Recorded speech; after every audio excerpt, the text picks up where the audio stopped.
কেমন হবে যদি আপনি জানতে পারেন কে টাকার পাহাড় বানাচ্ছে, কে হাজার কোটি টাকা বিদেশে পাঠাচ্ছে, কে জনগণের নামে ত্রাণ খেয়ে ফেলছে?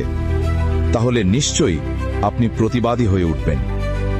ক্ষমতালোভী রাজনীতির ভয় এখানেই আপনার জেগে ওঠা। এই ভাঙা সিস্টেমকে ঠিক করতে ডক্টর ইউনূস ভয় না পেয়ে সামনে দাঁড়িয়েছে।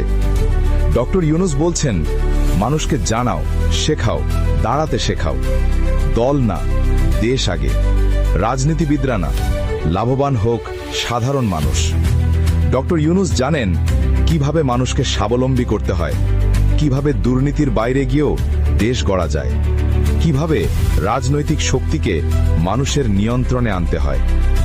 বাংলাদেশের জনগণের ডক্টর ইউনূসকে দরকার, কারণ রাজনীতি এখন মানুষের বিরুদ্ধে, কিন্তু ডক্টর ইউনূস এখনো মানুষের পক্ষে। ডক্টর